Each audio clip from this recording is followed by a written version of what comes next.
¿No? Sí, Sí se ve, doctora. ya, está bien. Bueno, vamos a entonces a seguir hablando de la creatinina. Estos eran los valores de referencia que se utilizan según la OMS. Varían entre hombre y mujer por la diferencia de masa muscular que tienen, ¿no? Porque sabemos que la creatinina, ya hemos avanzado eso, se origina a nivel del músculo. También en los niños que obviamente tienen menos masa muscular que un adulto, los valores son menores. Habíamos hablado ya un poquito del método de determinación, el método de Jaffe, que es un método clásico, ¿no? Eh, Recordándoles este método, la gran desventaja que presenta es que al no tener una enzima el reactivo específica para la creatinina, es poco específico el método, ¿no? Lo único que tiene el reactivo es ácido pícrico en un medio alcalino, pero no hay enzima. Entonces, ese ácido pícrico puede reaccionar con otros componentes de la muestra, no solamente con la creatinina. Tiene afinidad, por ejemplo, por la glucosa, los cuerpos cetónicos, por las proteínas y sobre todo el interferente positivo que nos debe preocupar son las proteínas, porque están en gran concentración en la muestra, sobre todo si es una muestra de suero sanguíneo, ¿no? Las proteínas están en gramos sobre decilitro, mientras que los demás componentes están en miligramos. Por eso es el principal interferente para la determinación de creatinina. Alguna de las formas en las que se soluciona eh, esta característica o esta desventaja del método de Jaffe es aplicando una desproteinización previa. Y eso se puede hacer usando ácidos a alta concentración, ya sea el ácido pícrico propio del reactivo o el ácido tricloroacético. También se puede utilizar el DALT, que es otro desproteinizante. Y una de las formas que también ha entrado en uso y es bastante usada es la de medición semicinética, ¿no? ¿A qué se refiere esta medición semicinética?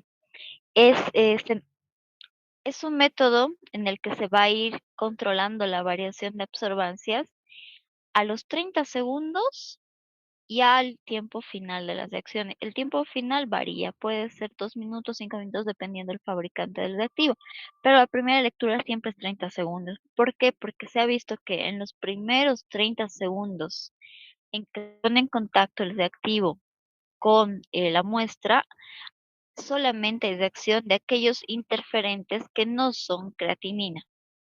A partir de los 30 segundos hasta el tiempo final de reacción, es puramente la reacción de la creatinina con el ácido pícrico, ¿no? Entonces, eso es lo que se hace, una medición semicinética. El procedimiento es un ejemplo de una marca de reactivos. Lo primero es preparar el reactivo porque no viene preparado. Hay que preparar mezclando el reactivo A con el B, 4 partes del A y una parte del B, ¿no? Todo se deja temperar a temperatura ambiente, tanto las muestras como los reactivos.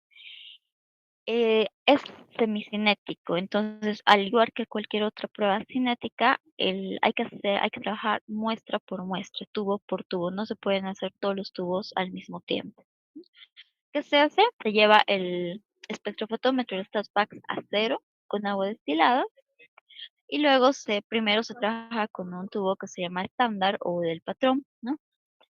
Se añade 1,2 ml del reactivo de trabajo preparado y se disparan 200 microlitros de muestra. La muestra puede ser orina, puede ser suero sanguíneo y en algunos casos también nos permite el uso de plasma con EDTA.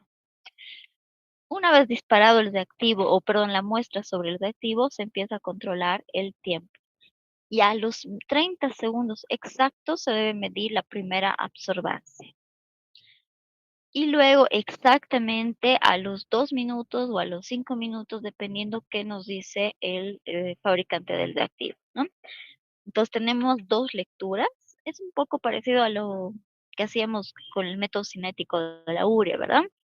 Método cinético de la urea igual hacemos 2 lecturas cada minuto.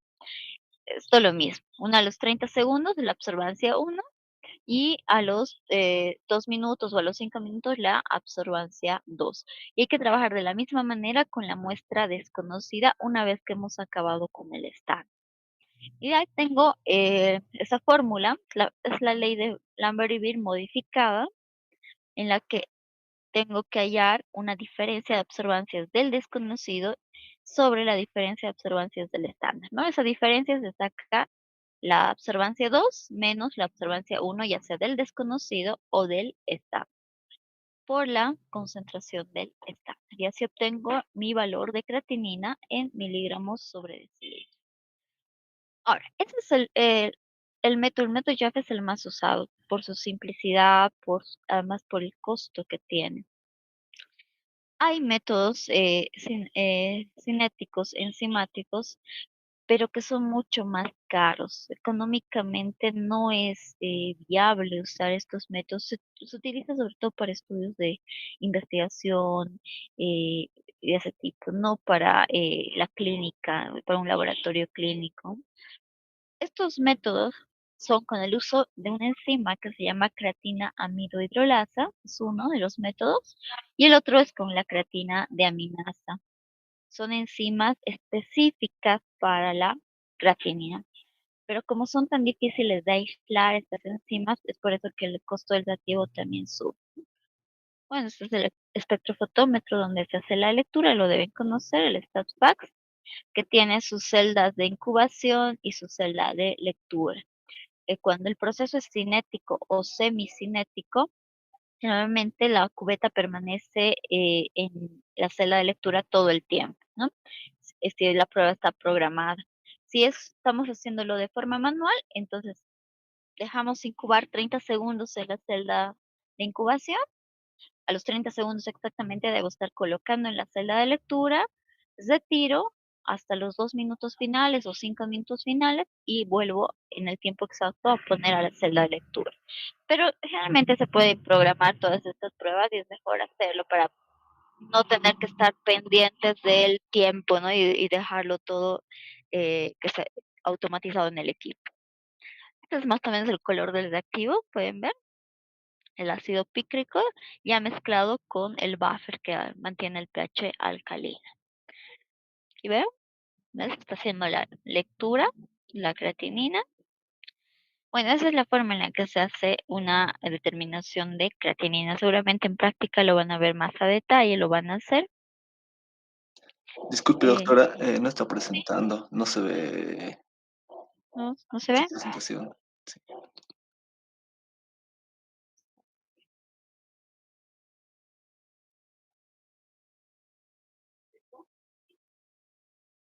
No, perdón, disculpe, sí. Doctora, sí se ve.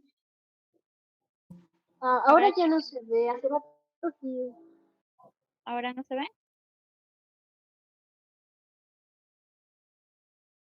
¿Se ve o no se ve?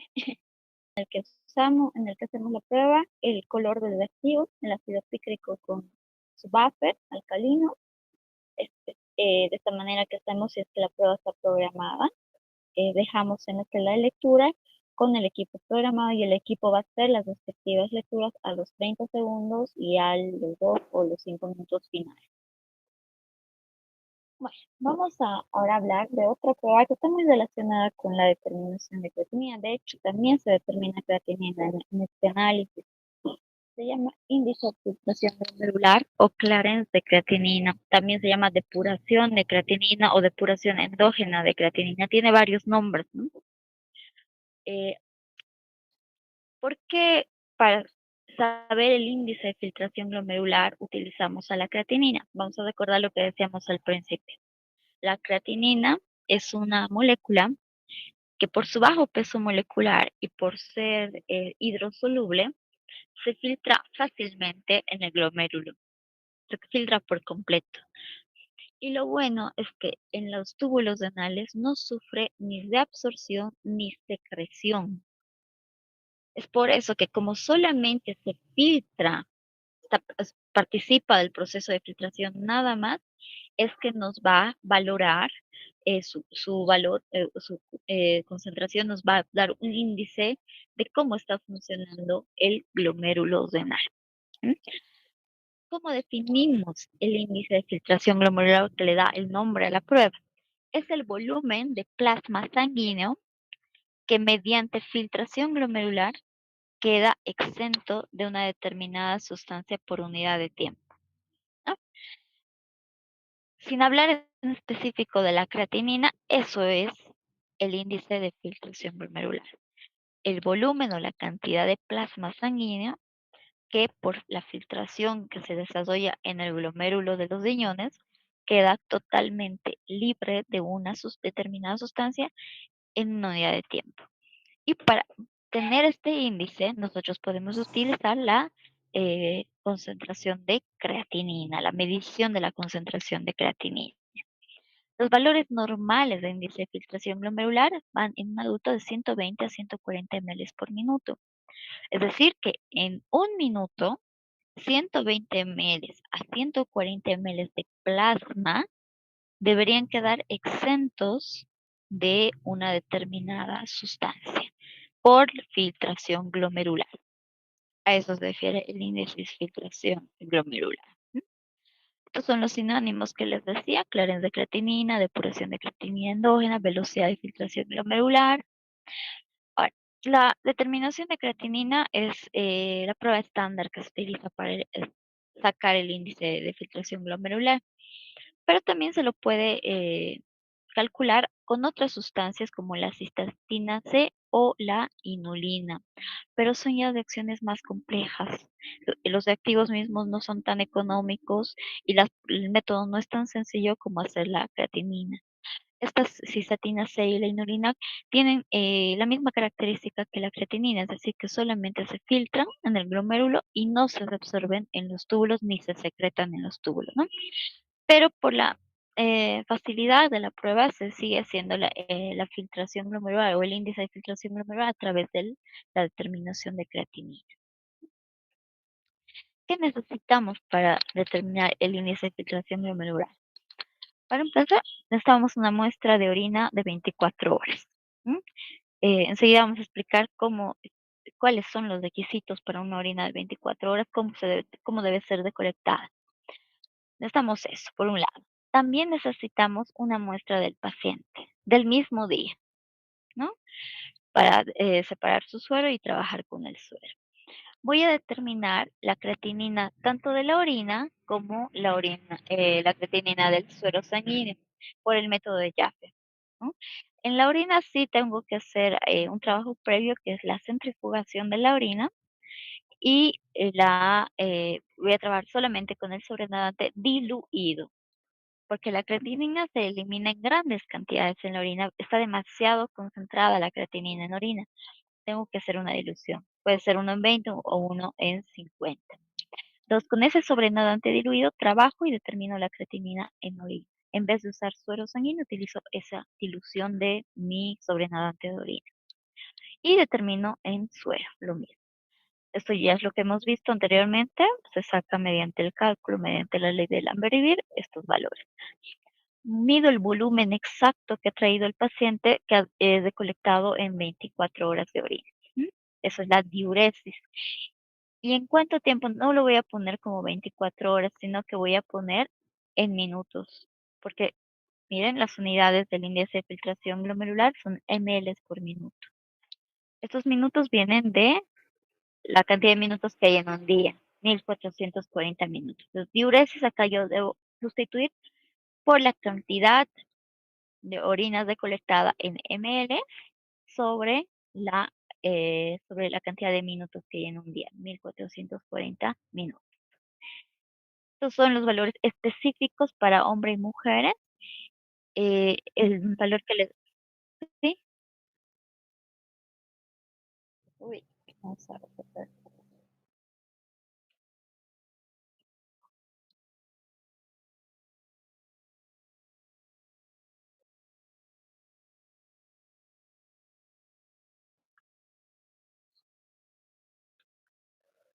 Ahora sí, ¿no?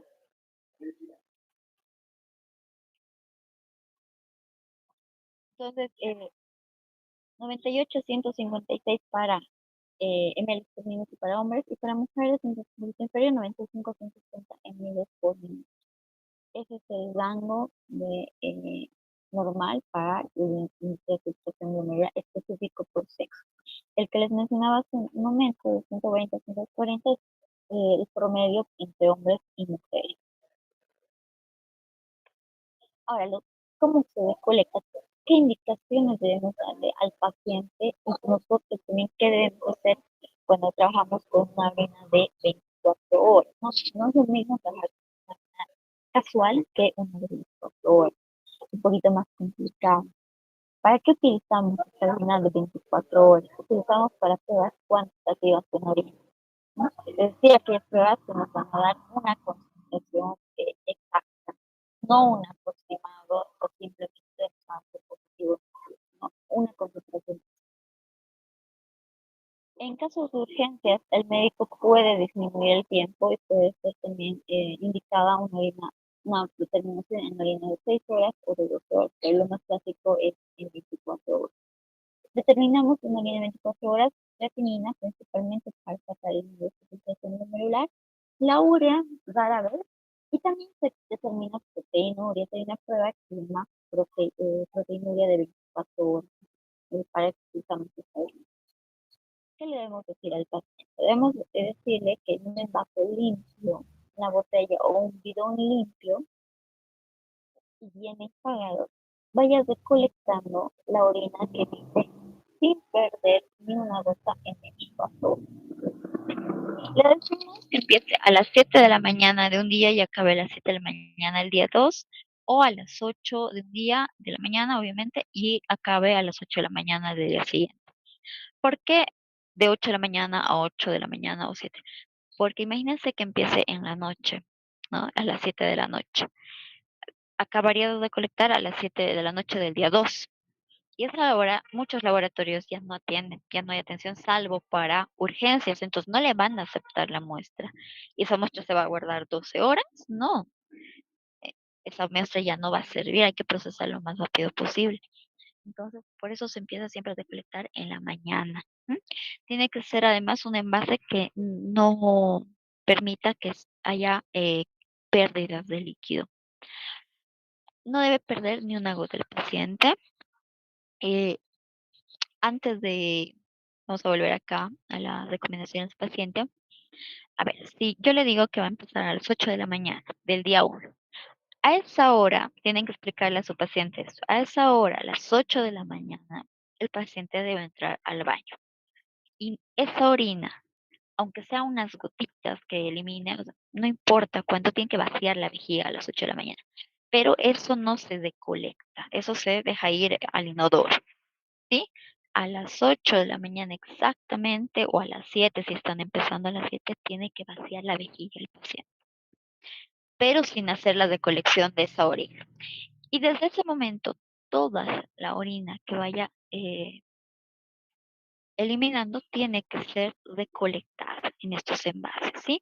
Puede ser con la ayuda de un vacío o un recolector de orina, tiene que ir juntando sin perder ni una gota, porque cada ml cuenta.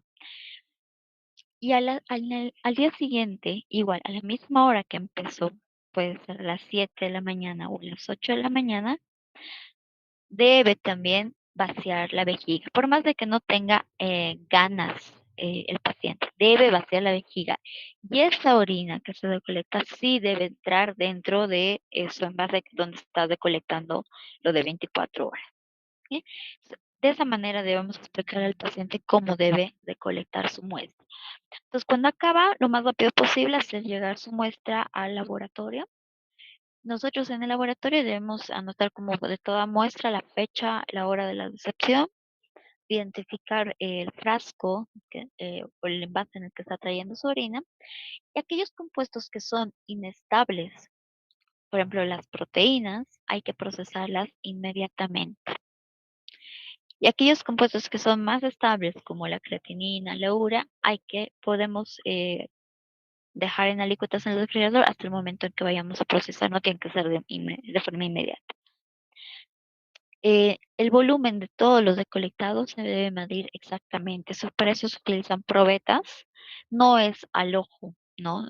Tal vez muchas veces nos traen una botella de 3 litros de Coca-Cola, su orina, y decimos, debe ser de 3 litros, debe ser 3 litros que nos han traído.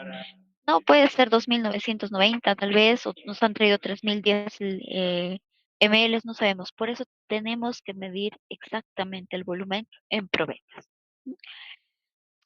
No vamos a necesitar todo. Una vez que hemos medido bien en probetas, se homogeneiza la muestra y se separan alícuotas, ¿no? Necesitamos para hacer, por ejemplo, determinación de creatinina y de proteínas, máximo unos 10 ml o 15 ml. Esta cantidad de orina se la pone en un tubito cónico de centrífuga, como en los tubos que se hacen el examen general de orina. Se centrifuga entre 1800 y 2000 revoluciones por minuto para no destruir los elementos de la orina y se trabaja con el sobrenadante, ¿no? Tal vez cuando han hecho un examen general de orina, el sobrenadante se desecha, se voltea el tubo y se desecha todo el sobrenadante. Acá no. Acá debemos conservar el sobrenadante porque es con lo que vamos a trabajar. El sedimento, en cambio, acá no nos interesa. Ahora, si estamos en un lugar, en Cochabamba no hay tanto problema, por ejemplo, en los llanos, en Santa Cruz, donde la temperatura ambiental es muy alta, esa orina se va a contaminar demasiado rápido el crecimiento bacteriano, porque la orina siempre tiene bacterias, aunque no haya infección, hay bacterias. Entonces, lo que queremos es impedir la proliferación bacteriana, se le puede poner conservantes. ¿M? Usamos formol, formaldehído, clorhídrico, el ácido bórico. El que menos interferencias va a causar es el ácido bórico, por eso es el más utilizado. Los demás, como pueden ver, tienen interferencias. Por ejemplo, si usamos formol, hay que tener cuidado en la determinación de glucosa en esa orina, porque va a dar falsos positivos. Si utilizamos timol, tenemos que tener cuidado con los falsos positivos que puede dar en proteínas y así. Entonces, el más usado, el que no tiene interferencias de ese tipo, es el ácido bórico. Está en la concentración que se necesita, 5 a 6 gotas del ácido bórico ya viene comercial para conservación de orina para un litro de orina. Entonces, si nos ha traído aproximadamente 3 litros, le ponemos unas 15 gotitas a la botella. Antes de separar las alícuotas, mezclamos bien y ya hacemos el proceso, ¿no? Separar en alícuotas, centrifugar y todo. A ver, les he dicho que se centrifuga un tubito de orina, ¿verdad? Esta orina de 24 horas, una alícuota se va a centrifugar y trabajamos con el sobrenadante. Pero este sobrenadante no debe ir tal cual, sino debe hacerse una dilución previa de ese sobrenadante. ¿Por qué? Porque en la orina se elimina mucha creatinina. Está en valores muy altos, por eso se hace la dilución. Si no, nos saldríamos de la linealidad del método. La mayoría de los de activos tienen una linealidad aproximada de 13 miligramos sobre decilitro. Es decir, si una muestra tiene por encima de 13 de creatinina, ya no me va a leer con confiabilidad el método. Por eso se hace diluciones, para bajar esa concentración. Y claro, al final no se olviden de multiplicar por la dilución que han hecho, ¿verdad? ¿Para qué diluciones se aplican? Depende de la densidad de la orina. Si ustedes ven una orina diluida, casi transparente, y seguramente su densidad va a ser menor a 1.015, basta con una dilución 1 en 10. La mayoría de las orinas tienen una densidad 1015, 1025, entonces se hace una dilución 1 en 20.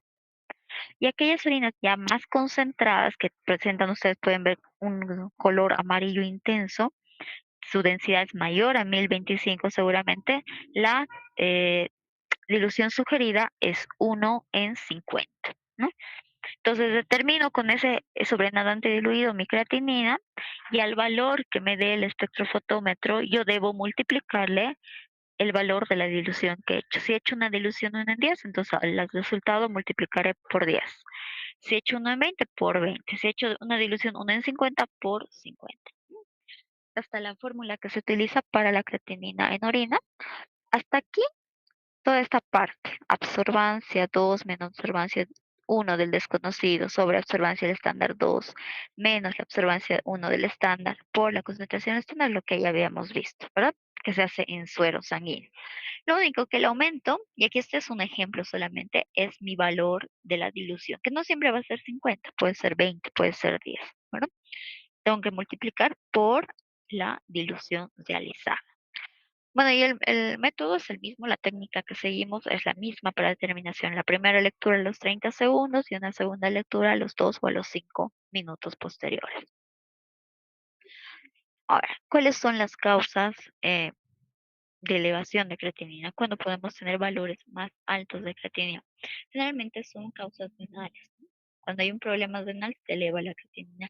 Y estos son problemas renales o patologías renales que pueden aparecer, glomerulonefritis, por ejemplo, la inflamación del glomérulo, nefropatía tuberculosa, cuando hay una complicación por la tuberculosis no tratada, la nefropatía diabética, hay una insuficiencia renal post diabetes o como complicación de la diabetes, la nefrosis, que es la acumulación de líquido y la dilatación de los riñones, una esclerosis renal, que es el fibrosamiento del riñón, o la presencia de riñón poliquístico, un riñón que se empieza a llenar de quistes y por lo tanto la función renal disminuye, ¿no? Esas son causas renales que producen una elevación de creatinina. ¿Por qué se eleva la creatinina en sangre en estos casos?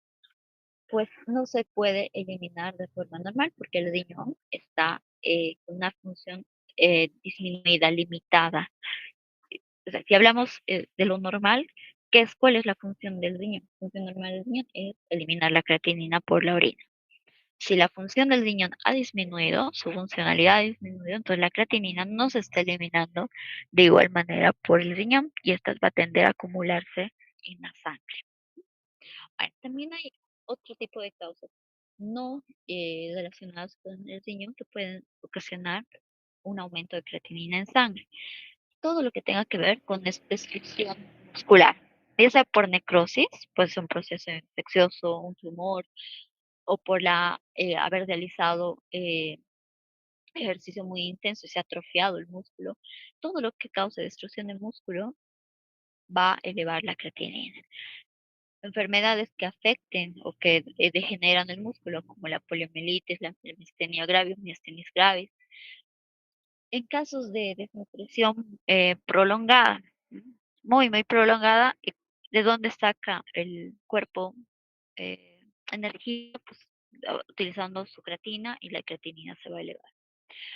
Presencia de cálculos urinarios, cualquier factor que impida la salida normal de la orina por el sistema urinario ocasiona una regurgitación hacia los riñones y esos riñones van a, esa creatinina que estaba siendo eliminada en la orina va a volver a sangre.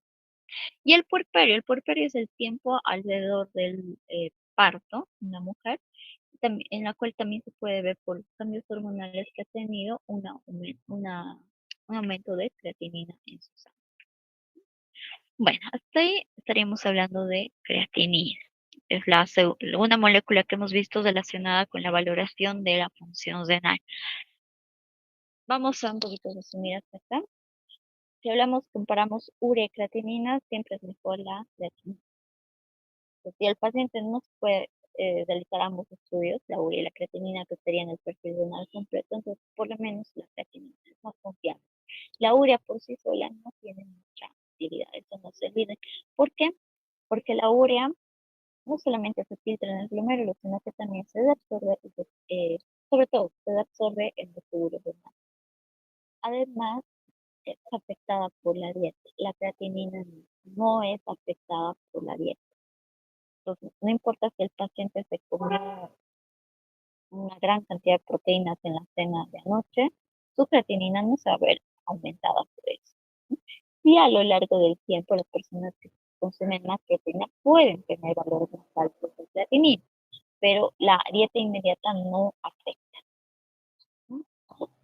Bueno, entonces entraríamos a hablar de una tercera molécula, un tercer compuesto, que si bien eso que yo también quiero que quede claro, no es un marcador, no es una prueba de función renal, pero está en este tema porque comparte un grupo con el laurel y la creatinina, que son los compuestos relacionados con proteínas, ¿no? Por eso está el ácido úrico.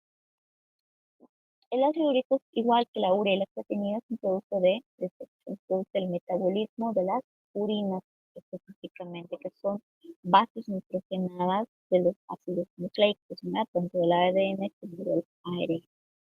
Es una molécula de altura pequeña, de bajo peso molecular, es hidrosoluble, eh, pero no en la misma cantidad que la urea y la proteína, menos hidrosoluble.